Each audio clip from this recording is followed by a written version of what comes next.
This week's book happens over a period of just 24 hours. 100 Books You Must Read, number 85, The Statistical Probability of Love at First Sight, by Jennifer E. Smith. Hadley is on her way to England to see her father get married for the second time. She is still angry that he left her and her mother. But then she misses her plane. This isn't such a bad thing, because the guy sitting beside her on the flight she eventually catches is around her age, British, and cute. They have a real connection, but they lose each other while going through customs. Will they ever see each other again? Some quotes I like from the book. Oliver says that he likes airports because I like how you're neither here nor there, and how there's nowhere else you're meant to be while waiting. You're just sort of suspended.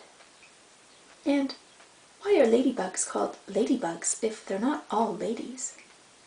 I also like the quotes it has from Dickens' novel Our Mutual Friend. And oh, there are days in this life worth life and worth death. No one is useless in this world who lightens the burden of it for anyone else. One interesting thing about this book is that it is written predominantly in the present tense, whereas many books are written in the past tense. For example, I'm up for the challenge, he tells her. The plane has leveled out now, and when she starts to feel dizzy, Hadley tries to focus on the seat in front of her, which is occupied by a man with large ears and thinning hair at the crown of his head.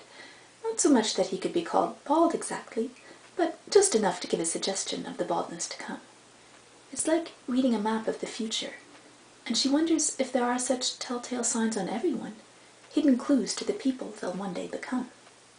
If this was rewritten in the past tense, it would be more like, I'm up for the challenge, he told her. The plane had leveled out, and when she started to feel dizzy, Hadley tried to focus on the seat in front of her, which was occupied by a man with large ears and thin hair at the crown of his head. Tell me, which way do you like better?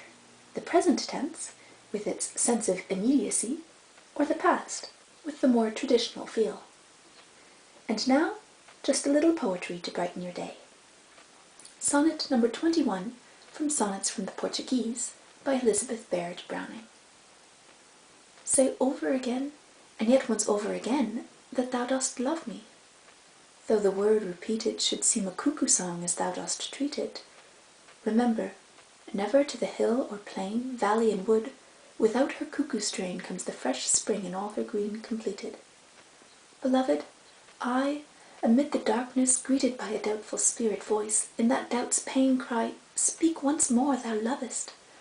Who can fear too many stars, though each in heaven shall roll, too many flowers, though each shall crown the year? Say thou dost love me, love me, love me, toll the silver iterance, only minding, dear, to love me also in silence with thy soul.